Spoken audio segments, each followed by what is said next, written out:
Show with your host, Lonnie Clark. We stand together and accept that we now live in a world transformed by Fukushima. Monday, Wednesday, and Friday from 8 a.m. to 9 a.m. Pacific Standard Time here on UCY.TV radio. We relentlessly engage every ear that listens. We expose and confront the complete lack of accountability for the nuclear industry.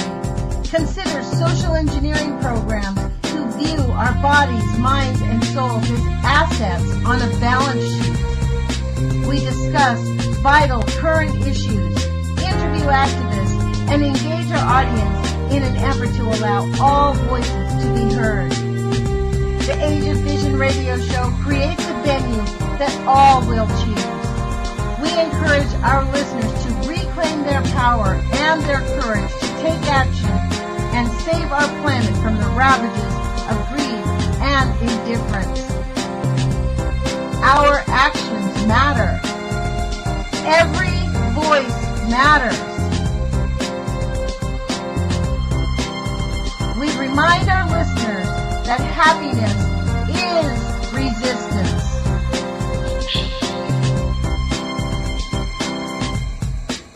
Love is greater than fear.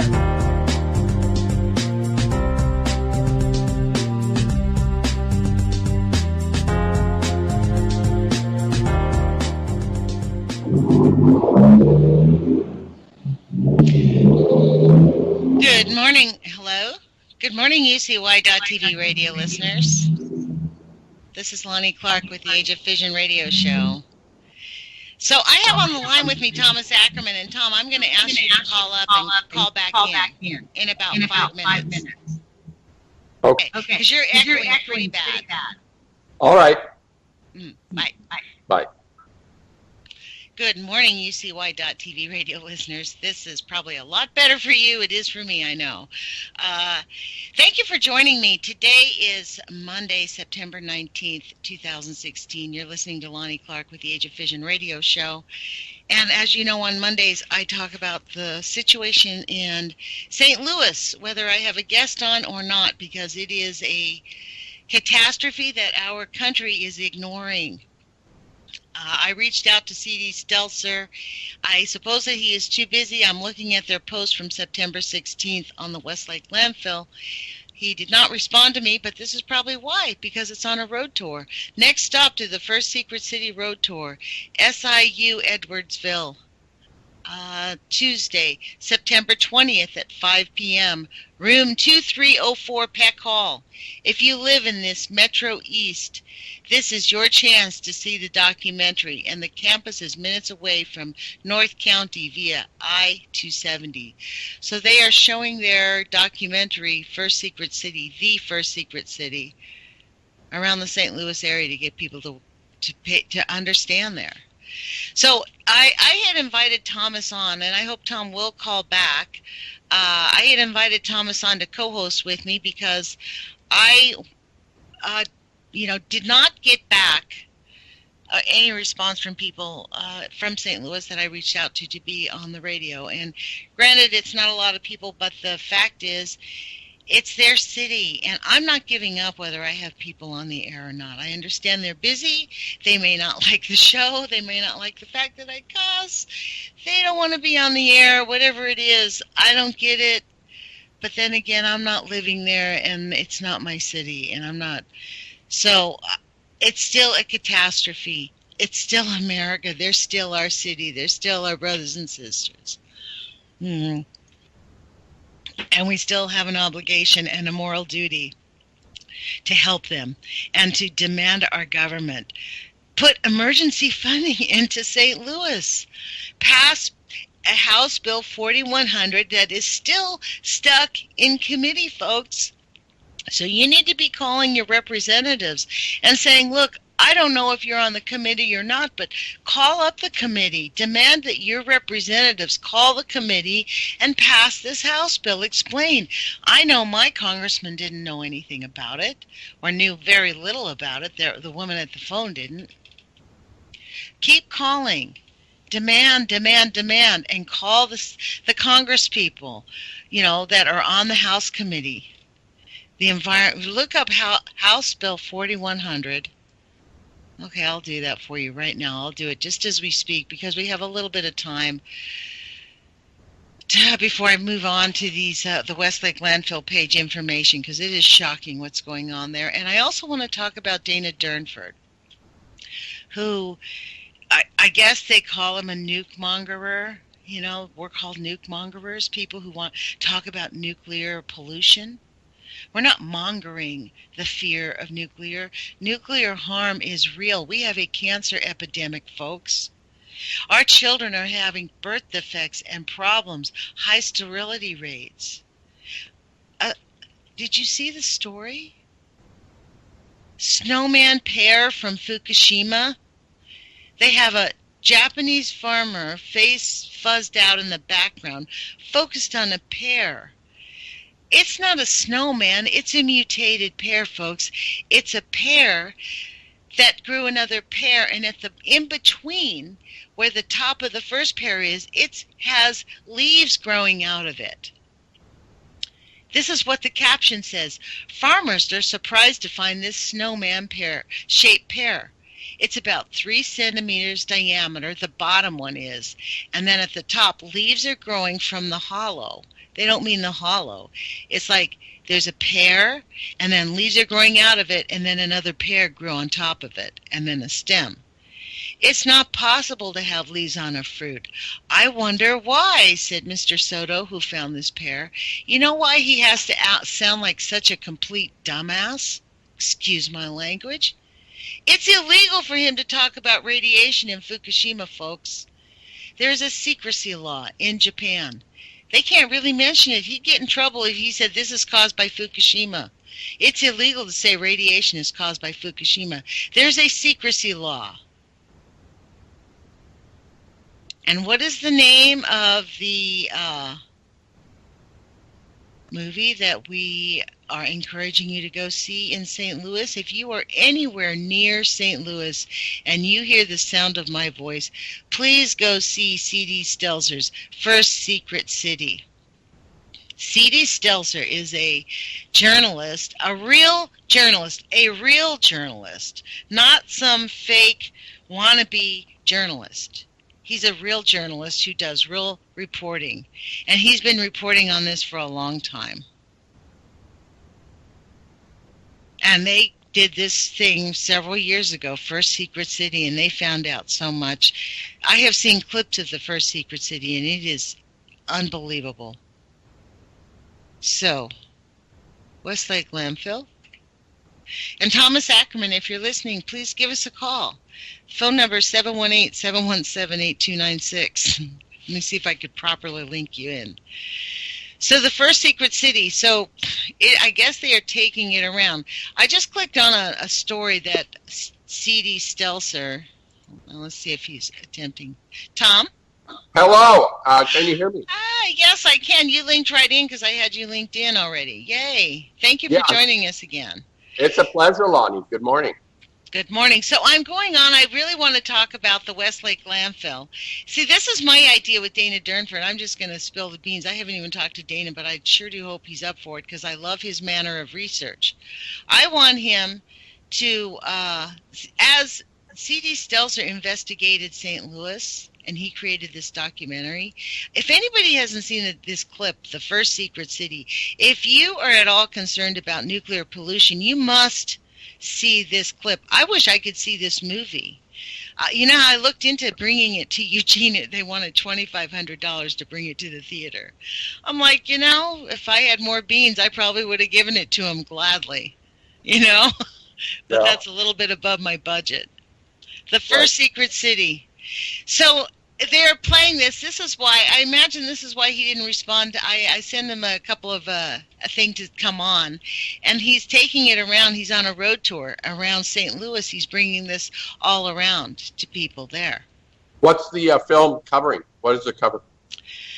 Oh, you don't know about the, okay, well, I will actually open it up. Hold on just a second. Let's see where to go. First Secret City.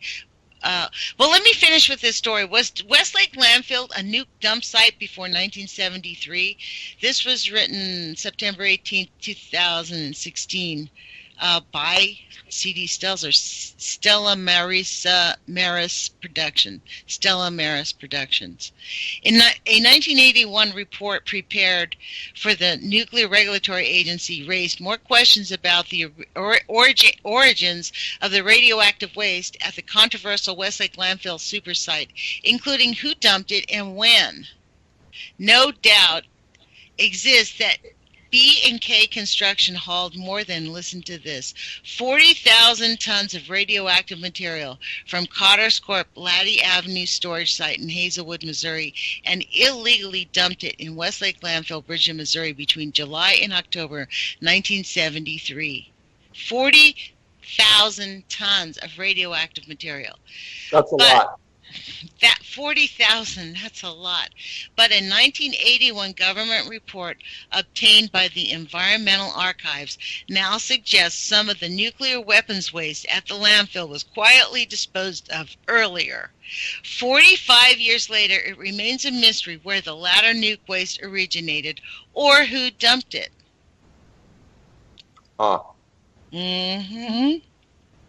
I'm looking at the secret city, the first secret city, the map. It's got a circle around it. I see it. This is the thing I found. I went to the Westlake landfill right when, the phone call dropped. Because I had this plan. I wanted to read this because he's taking this around. The clip is so compelling. I really wish if I could. I actually at one point thought, well, I'll just fly to St. Louis just to go see the movie. I thought, no, that's a huge, talk about a footprint, right? No, can't do that. But he wrote this story about the what happened. I mean, was it really, who really dumped it? This is really amazing. The NRC reports the secondary is at least 10 years older in 1981, and no one had any idea what radioactive material might be present there. If that timeline is correct, it means 2 large volumes of radioactive waste were secretly dumped at the landfill at least 2 years prior to B&K arriving on the scene. Oh, you know what? I accidentally skipped 2 paragraphs. Listen to this. Yeah. Let me read it so you'll get this full story. This is just, and then we'll talk. The report released under the Freedom of Information Act is based on a 1981 site investigation by the Radiation Management Corps, a nuclear regulatory commission contractor. The report states that the then landfill superintendent recalled with certainty that the Laddie Avenue waste was disposed on approximately 2 acres in the southern portion of the landfill. Vernon Furr, the superintendent who had first-hand knowledge of the landfill operation for the time periods in question, also said with certainty that none of the radioactive materials from Laddie Avenue were dumped in the other contaminated part of the landfill, which is comprised of approximately 8 acres in the northeastern section. So that means this is the superintendent. He knew exactly where he dumped it. Right. He's the guy who did it. And he actually has a copy of the original. Wow. What is this? As a child, he apparently had a ringworm on his scalp that he received, according to this article, something like 353 Roentgens of radiation, ionized radiation, through this ringworm, which must have been radiated from the material you're talking about. What article are you reading? I'm reading the Seltzer by C.D. Seltzer. He writes about. I'm not sure if it's about that city, the secret city. Are you on the home page right now? I'm on. I don't know what this page. It's firstsecretcity.com. Yes. The home page. Okay. And yes, and he outlines his affliction as a child when he was treated in St. Louis and received. Apparently, he received huge doses of what they call Roentgens, which is another way of describing radiation. I believe it's ionizing radiation. The Roentgens, they have so many different names for it, like sieverts, millisieverts, Röntgens, X-rays, but all comes This out. is the thing. Everybody there is going to be affected. People, they paid for Dr. Helen Caldicott to come there, and they blatantly, they did not, she literally said this place should be evacuated. They looked at, I don't know how they responded, but to be honest, that's exactly what she said. The government should be evacuating this place immediately. Yeah. Yeah. And I think that is really, this is why I cannot stop and just go, oh, well, it's like Flint. No, it's not like Flint, folks. This is way worse than Flint. I think this is way worse. We've never had an area where we're just allowing people to live in a radiated dump zone. The smell. Go to the Westlake landfill page, honestly, and the people there's honestly, I have actually fallen in love with the people of St. Louis. I get why they can't move away and why they don't want to. They want our government to fix this, and it is easily fixable if we poured some money into it. They can clean it up and at least take it away, and people could continue to live there. We do have that technology, especially with phytoremediation. If you stop the dump site, you take the poison away, you put it far, far away from where people live, and then you use phytoremediation, you can remediate it, and people can live there as well as you can live in any other city in the Northern Hemisphere, because we're all pretty radiated. You're talking about a scientific, you're talking about something that has been tested to be able to stop the radiation? Is that what you're saying? What is it called? Well, Thomas, I'm going to have to scold you. Phytoremediation. I've had Scott on. You've heard him. He's on my show. Scott from St. Louis. He's got phytoremediation. In fact, they've added they've added an electrophytoremediation, where they can't remediate the air, but what goes into the ground we can remediate.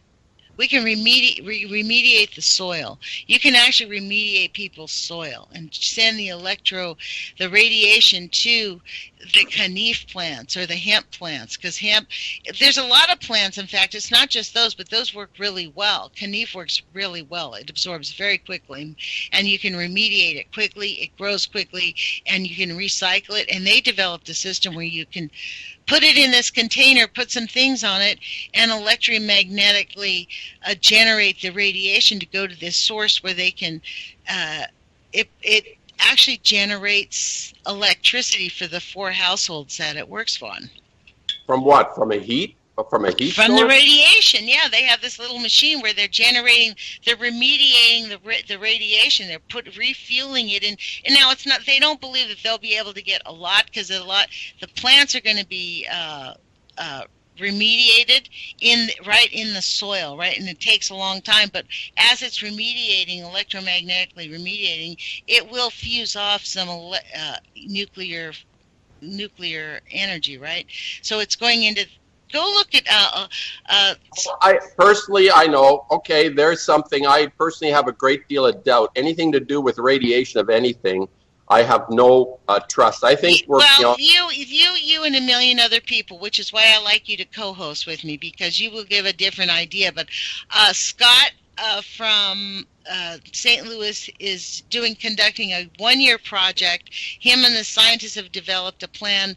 They're looking for grants. They have a good chance of getting this last grant that they've applied for, and or he's looking for a private funder. If anybody out there thinks this is an idea, it's not that much money that he's looking for. He's been on my show many times. You can, call me and I'll give you his phone number, because it's an idea that has been proven. All 3 methods that they've combined have been proven to work individually. It's a natural way. What you're saying, he has figured out a natural way to remediate the pollution from radioactive materials. That's exactly right. Well, it's not a natural way. It is a plant. It's a plant. Yes, I guess you call it a natural way, but they're going to do it very safely. Like, they're building greenhouses in the back, and they're going to always have 2 people, because you're dealing with radioactive materials, to go in fully covered in suits when they're dealing with the remediated plants. They have done this so well. He's reached out to the right people. They've really done a lot of really good things. So I believe that it's going to work, and this is the point of my show. This is why I want to talk about it. I believe that we can find solutions. And when people say they don't want to know, look, I think people know. They want to know. They don't want to live in fear. People don't want to live in fear. We want to live with solutions and ideas. I believe that as humans, we can create the ideas. Consider we only use 10% of our brains. And we do know about sound healing. I intuitively think that with sound healing, with just a lot of it, like the electromagnetic is really at a high level sound, right? It's the same thing. Okay, There's things that we can do. Just like we talked about, my level of optimism has been reduced greatly over the last Has waned. year. Yes, I know this. Yeah, well, look, this is why I also want to talk about Dana Durnford, because to me, Dana Durnford has done some magnificent work. And to know that there's a person who has been willing to just go out and take pictures and show the world what's really up there, that was courage. And he had came back, and unfortunately, Canada had just passed a law that they are attempting to use against him, and hopefully he will be able to beat it. On his page on January 10th, 2015, on Spider Island, British Columbia, Canada, Dana Durnford took a picture of a very beautiful animal, a starfish, with 1, 2, 3, 4, 5, 6, 7, 8 legs, but another starfish growing right on top of it. Right on the top of it. Mm-hmm. Yeah. I mean, if you don't think we are being bombarded, we have no seals. And, very few starfish. It's all going away. I know the anchovies are gone. The fish that we're getting caught have sores, white skin.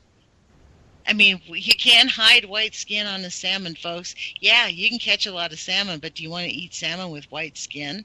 Or lesions in them?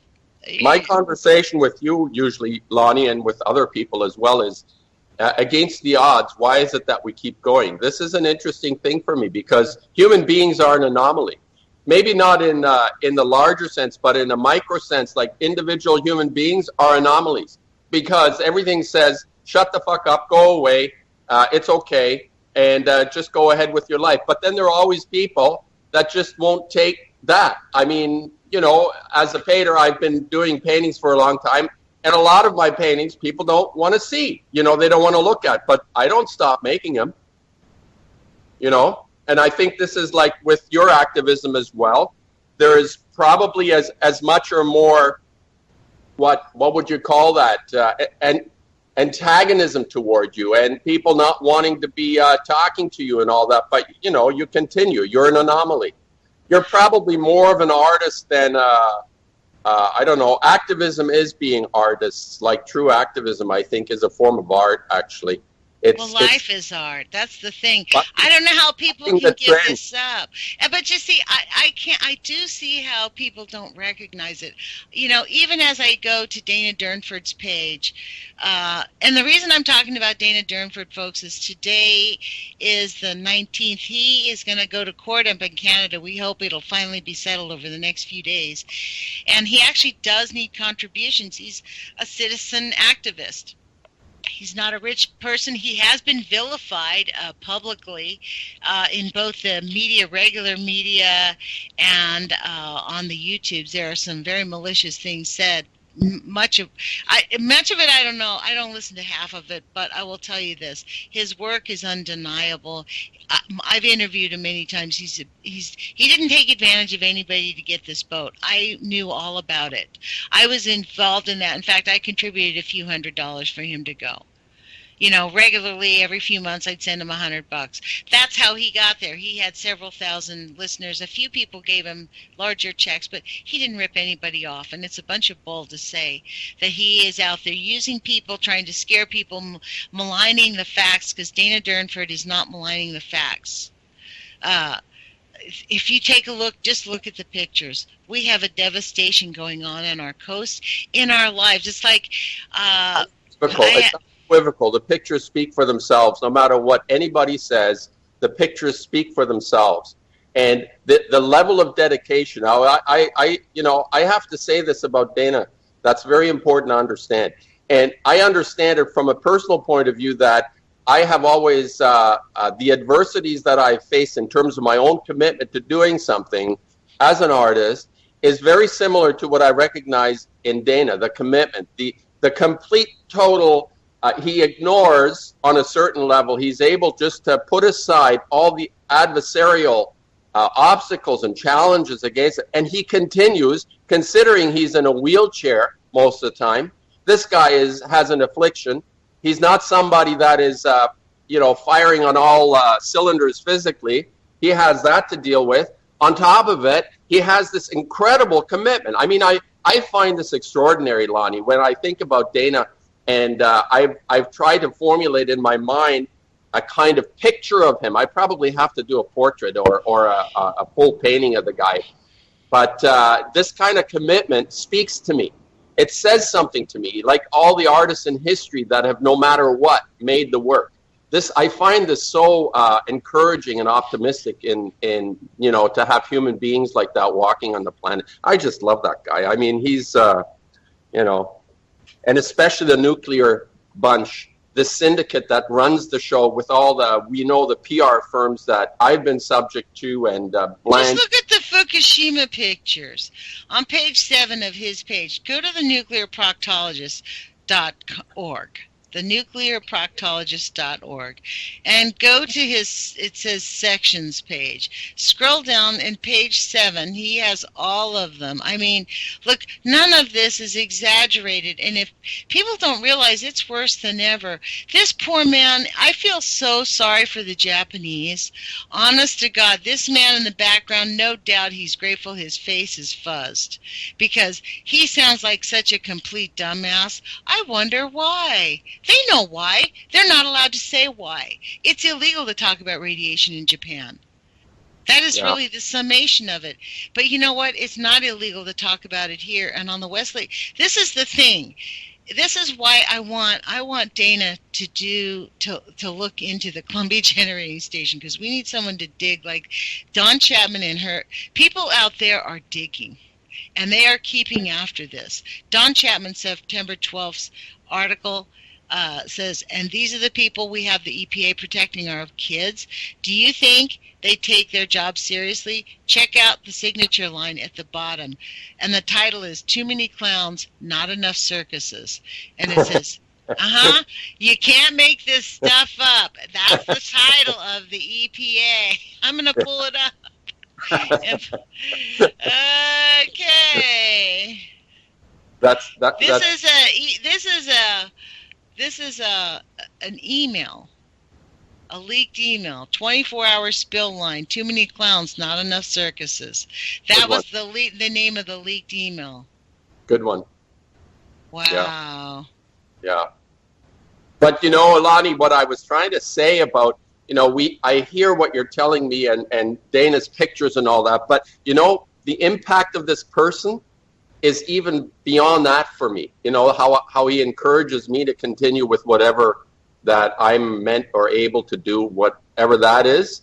You know what I'm saying? It's like people come to this through the information, but I come to this through a spirit that this person carries. It's like it's part of this mystery that I so appreciate, and why I don't want to give up on things, because it's so incredible. And he communicates that love of the mystery. And I mean, he was on the water for how long? 15 years he was a diver. So I mean, honestly, watching where he went up and down, it blew me away, the section. When you go to page 13, it shows you the section that he went. Over 200 kilometers of Canadian coastline are bare. He documented that himself on a little tiny, honestly, when he says he lost his wheelchair, he did lose his wheelchair. I remember that night. I followed his video stream. You know what I mean? This is the thing, like the people of St. Louis, we're watching this before our very eyes happening. We're watching we're watching the news actually report instead of the story being this poor farmer cannot talk about radiation, he has to sound like a complete idiot, they report this story. That's what really is annoying. You know, we don't have journalism. Even the anti-nukes. This comes from nuclear news, the news that matters about the nuclear industry. Nobody, I mean, where's Greenpeace on this? People are like, oh yeah, Greenpeace is so great. Really? This is happening. We know it's happening, and Greenpeace is picking its nose. I mean, honestly, it's annoying. We're setting ourselves up for a total systemic failure. No, we're not setting ourselves up, Thomas. It's here. We're not saying, this is the point. I mean, this is what I said to Mimi Gurman yesterday. She's like, well, you know, it's going to be, we were talking about, people think it's going to be bad if Trump, it's bad already. In the United States, we house more people we imprison more people than any country in the free world. Even more than China, we imprison more of our population per capita. Our cops shoot people. They harass people. People live in fear. Our government can come in and out of our house. They can spy on us on our cameras. They're instigating wars. We have a military. We had dogs go to the pipeline and bite a child, and nobody got indicted. So if it's here, Lonnie, why are you bothering? Because we have to stop them. Okay, stopping means there is a chance. That's what I'm saying. Of course there's a chance. Of course there's a chance. It's but here. My point is that it's not coming, folks. It's here, and it's time for everybody to stop pretending. See, people are awake. They're just afraid to admit the reality of what's going on. Well, we don't see. People don't want to know. It's like they don't know what to do. That's the thing. What do we do? Well, what we do is we just demand change. We talk about the reality and change the conversation, because we're not going to get them until they admit the facts. Like, we have beached whales. We have a beached whale that beached up in New Jersey, and they said that it was emaciated. They think it died from human. This was hilarious. The story was so funny. It died from human interaction because they think it was emaciated and hit a boat. So that's what killed it, and it was floating around. But it was an emaciated. Why was it emaciated? They're not going to test that thing for radiation. If they tested it for radiation, I bet you the level of radiation in that whale is so high. But I have to disagree with you on it's here, because if I don't see a whale out, I'm in the middle of the country, I don't see a whale, right? People don't see the whale. So they don't think of, when you say it's here, it doesn't connect. But what's here, what I guarantee, is every single household in my neighborhood has had either an encounter with cancer or a death, more likely a death with cancer. That's what's here.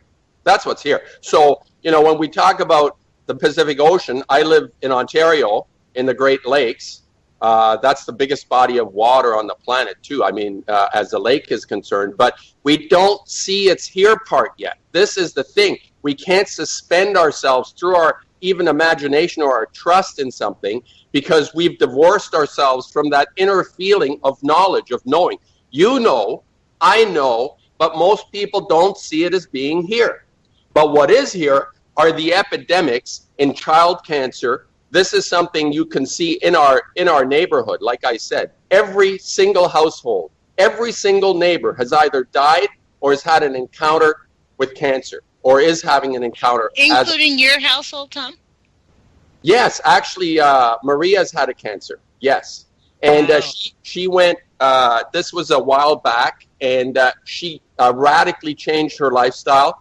She went into deep tissue cleansing, the Bernard Jensen technique of cleaning out and dieting, and she beat it without any intervention from medical, the chemos and all that stuff.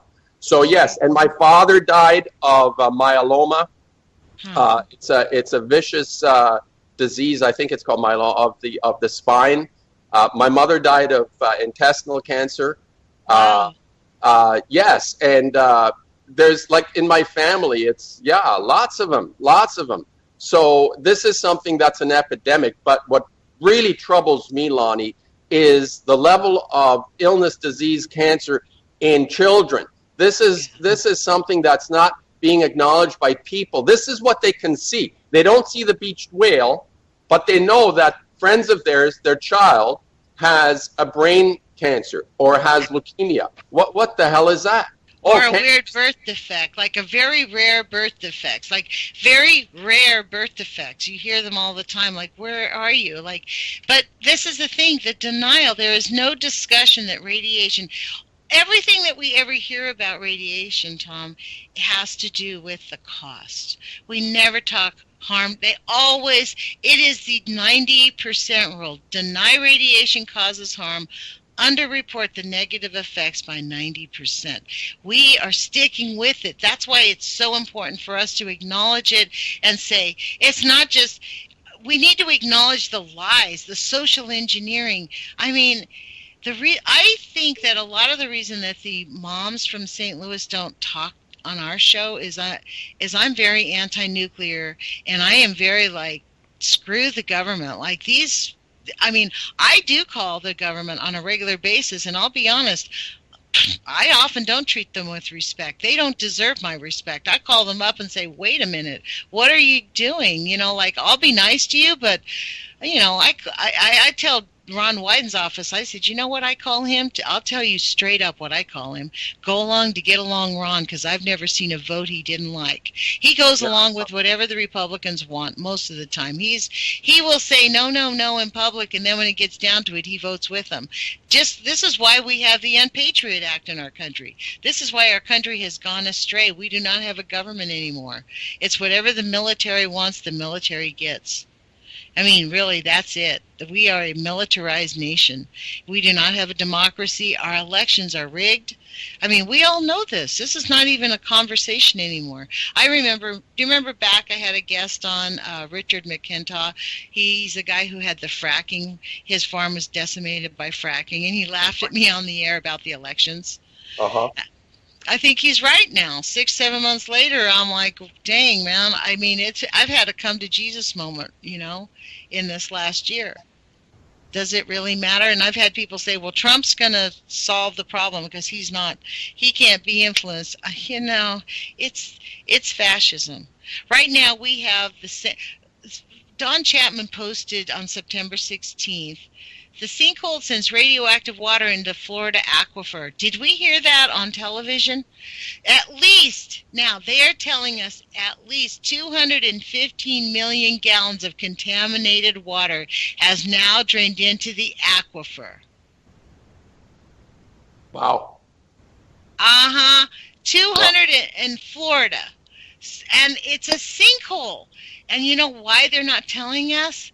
Because a sinkhole is really almost scarier than the radioactivity. Because you know what they know? The land in Florida is sinking. Bye-bye. Yeah. It's all going away. They've stopped the jet stream. The reason that Europe is having floods, the whole thing, the pollution, that big oil leak that they had several years ago. They put so much corrective in the water. The oil leak was so bad. They did it so wrong. They actually messed up the jet stream. The jet stream is now slower than it used to be. Well, that chemical stuff is sitting at the bottom of the Gulf. It sank down, right? So it killed everything at the bottom of the Gulf floor there, I bet. Like there's nothing left there from that Corexit stuff. Whatever that was a weird thing, too. By the way, that didn't look like oil to me, that red stuff. It was something else. I agree. Whenever they released, when they dug down that far, you know, these people have just absolutely no comprehension of how everything is connected. The plates, the earth plates, you go down. Wait a minute. Listen to this story, Thomas. I have to interrupt you here. The story on the contaminated sinkhole. Let's listen to the facts they're giving us in this story, okay? First line, I'll just read two things. Officials say a massive sinkhole in Florida has allowed millions of gallons of radioactive water to pour into one of the world's most productive aquifers. Skip down a few feet, it says, since then, about 215 million gallons of contaminated water, which we assume is the radioactive water, used to process fertilizer has drained into the hole. So we're saying that 250 million gallons of contaminated radioactive water? Or see how confusing this story is? Yeah. Yeah. Because they're not saying is that has allowed millions of gallons of radioactive water to pour into the world's aquifer. The sinkhole was found by crews in the containment pond at the New Wales Mosaic plant in Mulberry on August 22nd.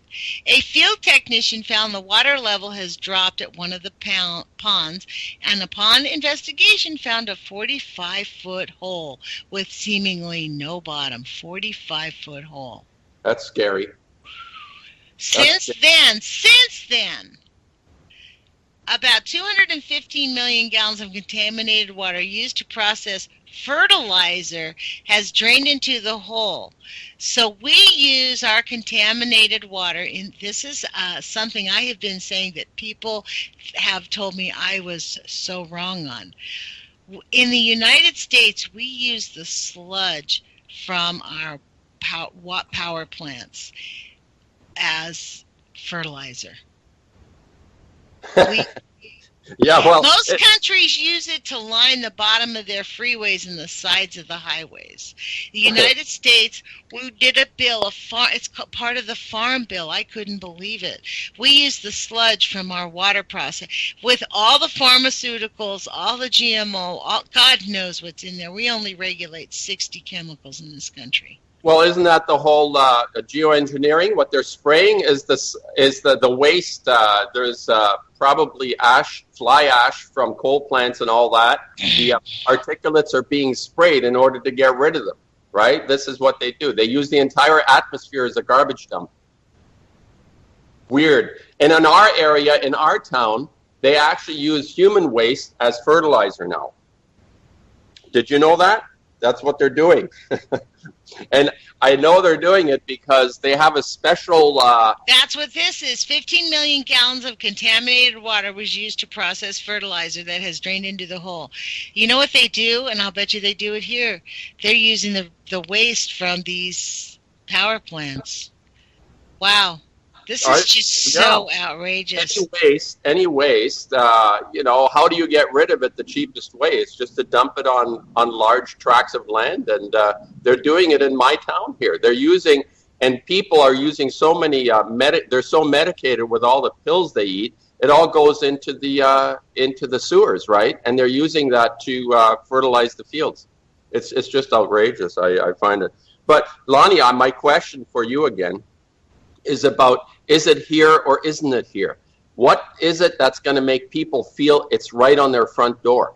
If it's a whale in the Pacific, my town doesn't give a crap about that if it's a whale in the Pacific. But if it's on our front step somehow, that's where it's going to start to hit. That's just how people work, I think. You got to figure out how to impact it in a way that people can absorb it, that it's happening to them. And I think the cancers that are happening, they've been able to divert people from realizing or understanding that it's connected to the nuclear pollution that is getting so ubiquitous on the entire planet. This is the fallout. The cancers, like Dana says, it's the last thing that shows up. And all the diseases that are connected to it come from this, obviously, many chemical pollutions, but the nuclear is the jewel in the crown. But... how does somebody convinced it's happening right now? Like like I know, it's happening. It's happening. It's not going to happen. It's happening. But somebody there still. Well, yes, I'm just pondering what you said to me, actually. And I'm thinking about Dana Durnford. He certainly knows it's happening. Boy, does he know. He's really being made an example of, really, honestly. I'm going to encourage people to go to Dana Durnford's webpage called thenuclearproctologist.org. Take a look around, and if you feel compelled, please, if you can afford it, even $25 helps him. Everything helps when you're having to face legal challenges. Just to get where he's going to go costs him several $100s just to get there and back, because it's inconvenient for where he lives compared to where he has to go to court.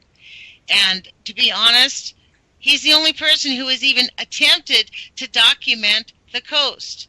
I did sponsor Kevin Blanche to walk up and down the coast, but Kevin really has a nuclear brain and is a bit autistic. He took some videos that were awesome, but nothing. I mean, nobody has gone 15,000 miles. Yes. Yeah. I mean, nobody It's, has done the magnitude of effort that, and Dana attempted at first to go with his friends because who wants to go out on the ocean by yourself?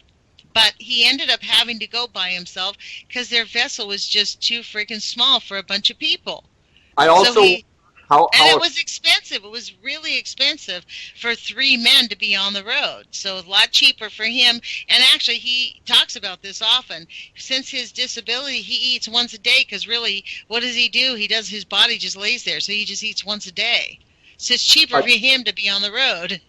you also have to know people that are sticking their neck out like that, it's not easy to associate with those people because you'll be targeted as well. That there's going to be a campaign and there's going to be a blowback on people that actually support someone like Dana in his activities. There's going to be back. Now, I suspect he has some very dear and close friends that aren't affected by it.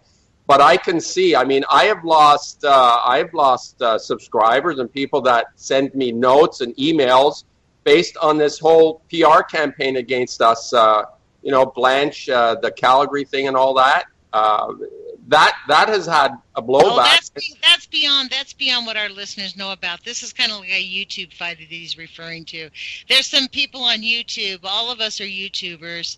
All these people he's referred to, and some. There's been some videos that says that Dana Durnford used some person up there to make money off him when actually the guy contributed money to his boat. So there's been some very malicious attacks against all of us, actually. And but I'm not going to give them voice here, Tom. I want to move on. I'm not going to give that voice because I go gray on that. The maliciousness of the nuclear industry, what they say about us is nothing what they're fucking doing to us. Look at St. Louis. Look, I mean, they put a story up. How truly dedicated is Senator Blunt to the Westlake cleanup? Senator Blunt's son works for Republic Services, who is fighting them to get this cleaned up. So his son works for the people who are harming the city. He's a senator. I don't give a crap what people say about me on YouTube, no offense.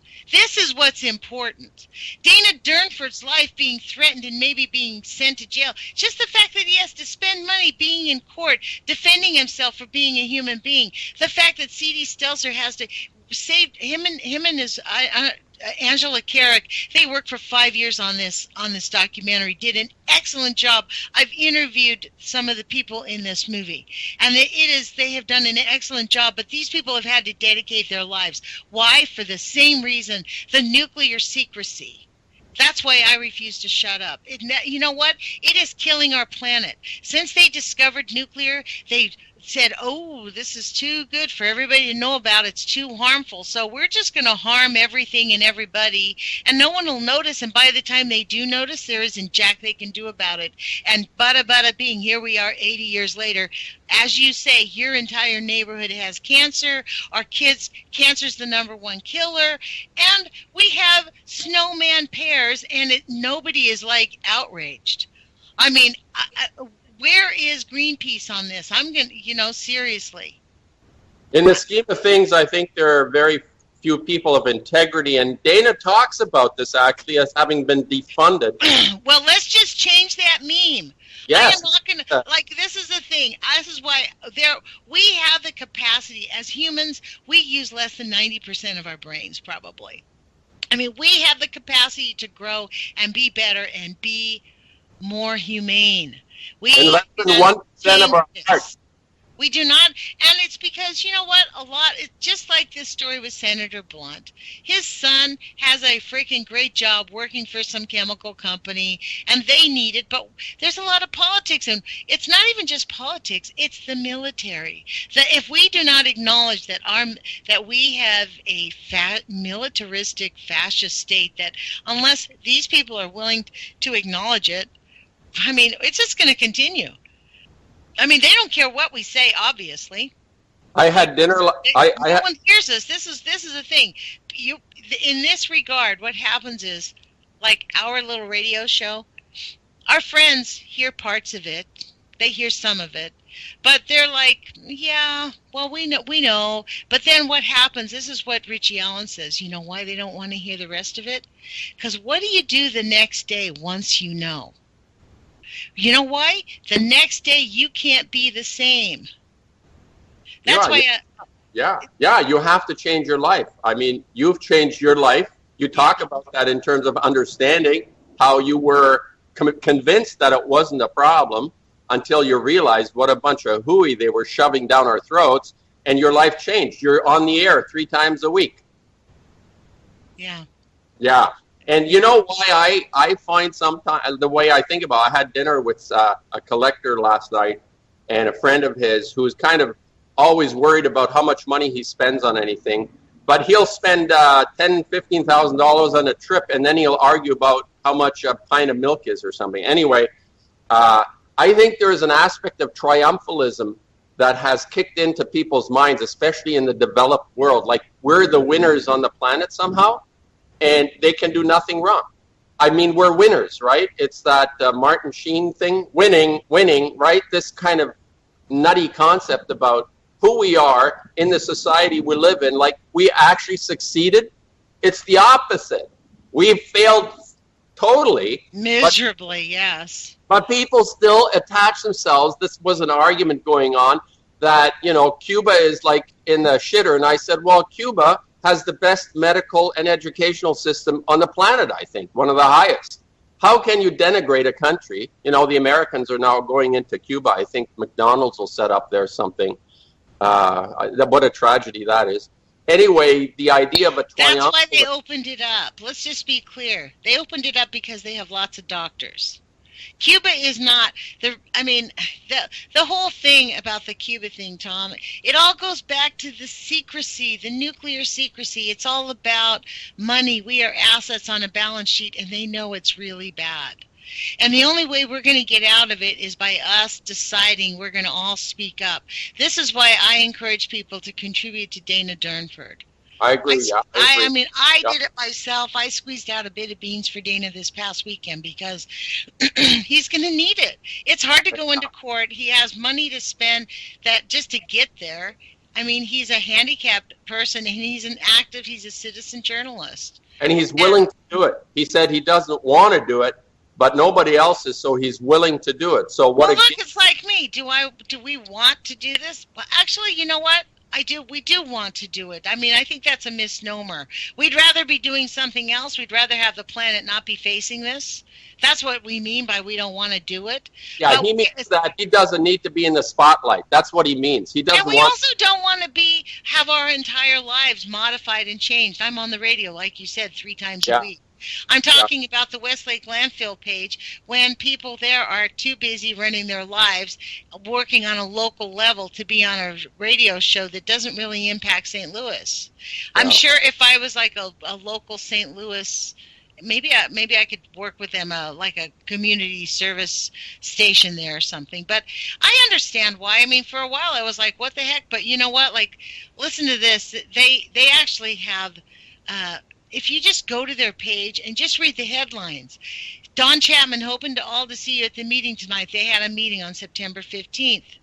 It says, one of the top things in the decision is to cap and leave the waste in the West Lake in 2008 was 18 times weaker than EPA president. So do you get what that meant? That they decided in 2008 to cap the Westlake landfill and leave it there. Just put dirt on top of it, leave it, cap it, and just leave it there. But what they found was that it was 18 times weaker. The radiation cleanup plan was 18 times weaker than the EPA's precedent. The plan that they did was 18 times less than what was recommended by the EPA.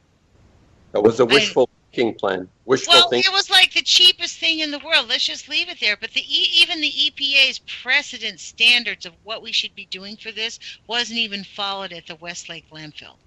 This is why we have such a catastrophe. This is why, and what they're attempting to do is go through government agencies and make these people do it correctly. I think there's so much hubris within this idea that we have succeeded. I come back to this, the idea that we have succeeded, the hubris within that, to look around and say, we're the winning team, we've done it all, there's nothing we can do that could be wrong. That's what I think has happened to us. And but there's no questioning that at all. If you question it, you're going to be ostracized. The fact that, we haven't won. We went in the wrong direction. Culture isn't working. It's a culture of death, like I say. It's not working. It's not working. So, wrap that. Well, this is the weird part is if we need to get science out of corporations, out of science. Right now, what has gone wrong is we have many things that did work. We have lifted people. We have helped change certain things. As a woman, I will tell you what, 100 years ago, I would probably, if I was working, my child might have to go to work with me. We had child labor 100 years ago. We are making advances, but what's happening is we are having science is being purchased by results. Like we underreport the negative effects of radiation. We underreport the negative effects of GMOs. We underreport the negative effects of pharmaceuticals. We underreport the negative effects of processed foods. The whole industrialized food, that what we have done to our physical body is complete disregard for the life cycle. And that cycle can end. I believe we can reverse it. As Maria found out, she got cancer and she's like, no, I'm going to detox. I'm going to start living a healthy life. And how many years has she survived cancer? 35. Exactly, folks. So it is possible. Although the phytoremediation can help absorb the radiation in the air. So there are solutions. There are answers. We can face it. What's happened here is we are not facing it. We're just kicking the can down the road, spending as least amount of money. We're letting science continue to purchase the results. That's the outrage. This is where we need. And that gentleman from St. Louis opened my eyes up to how seriously bad the contamination is from the chemical pollutants on our planet. And I almost agree. In fact, I do agree with him now. They're just as much as a criticality. He believes it's worse. We can have a pissing contest over what's worse. But you know what? They are creating just as much of a criticality. It is outrageous what has happened to our planet. And we must demand from the people that have our tax dollars real science. We must demand that science get out of medicine, out of all of these industries, and just stop. They can't fund it anymore. We have to have scientists free to look at results and come up with solutions, because there are solutions that we can find.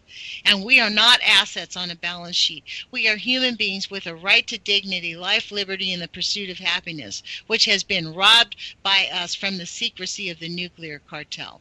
It's time to stop that. Absolutely. This is exactly, I feel the same way. And what it is that has to happen with this understanding is for each individual just to have a little bit of humility, just a little bit of humility, and let that filter in what you just said. A person needs to let that filter in with a bit of humility, not like some kind of judgment around it. Look, we don't need to get into where we have been trained to be haters. Let's just love ourselves, be dedicated to that idea that we and ourselves and our children deserve a future. And we have 20 seconds left. We have 20 seconds left. Please go to the nuclearproctologist.org. Take a look at the page. If you can afford to contribute, please do. He needs our help. Please go to the Westlake Landfill Facebook page. Keep on top of that. Call your elected officials. Every action matters. You matter. We can enjoy our lives and pursue happiness.